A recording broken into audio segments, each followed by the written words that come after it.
Mga kabudgetarian, tayo ngayon ay magti-treasure hunting. Pero hindi para maghanap ng ginto, kundi maghahanap tayo ng murang bakal at yero. Ang goal natin, ang makatipid. Kasi madalas, hindi lang minsan, diskarte lang yan. Bakit kagagastos ng malaki kung may mas murang paraan naman?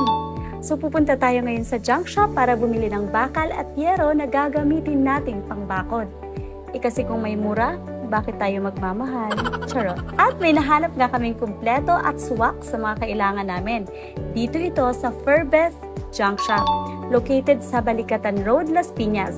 May iba't ibang klase sila ng tubo, bakal, clamps, scaffolding, yero at marami pang iba na kadalasang ginagamit sa mga construction site.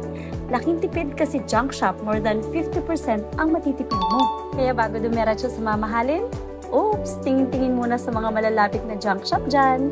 Kung magpapabakod lamang o magtatayo ng temporary shelter o barracks, o basta gusto mong maka-cost cutting sa construction materials, junk shop muna ang hanapin mo. Dito kasi sa junk shop, 4 kilo ang bentahan. Sa yero, 32 pesos per kilo ang benta ni Kuya. And 40 pesos naman ang kilo sa mga tubo o bakal. So ito na nga.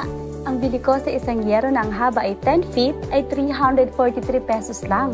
Samantalang sa hardware, nagkakahalaga ito ng 950 pesos to 1,030 each. So, 18 piraso ang kinuha natin. Sa hardware, magiging total of 17,000 plus ang damage sa wallet. Pero dito sa junk shop, 6,176 pesos lang ang total. Diba ang laking tipid?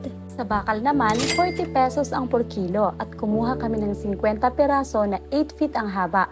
So nagkakahalaga lamang ng 88 pesos ang bawat isa ng bakal kasi 50 piraso na ang bilang sa 110 kilos na kinuha namin. So ang total namin ay 4,400 pesos. Pero syempre may tip tayo dito, piliin lamang ang medyo magagaan para mas makarami. Ang total bill namin ay 10,576 pesos at ito ay 18 piraso na yero at 50 piraso na tubo na diuno. E kung sa hardware tayo nito bumili, 320 pesos ang isa ng tubo lang. Ay nako, hindi lang budget mo ang butas, pati bulsa mo. So literal na magiging bakod na lang. So sa kabuuan, libo-libo ang natipid natin. May extra budget pa tayong pang merienda sa mga magbabakod boys natin. So dito sa Ferbeth Junk Shop, mababait at very accommodating ang team nila. So sa malalapit sa area, dito na kayo bumili.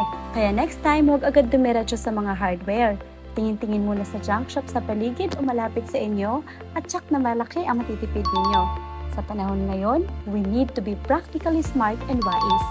Alam mo bang sa pag-outsource ng recycled materials, hindi lang bulsa mo ang nakinabang, kundi pati kalikasan na rin? Sa halip na bumili ng bagong bakal, yero o kahoy, bakit hindi i-reuse ang pwedeng magamit pa? Mas mura, mas sustainable at less waste. Tipid na, nakatulong ka pa sa environment. Ito na pala ang aming pinamiling bakal na naging bakod na. Isang pintura na lang, konting ayos, tapos okay na, functional na. Kaya naman all goods na, di ba?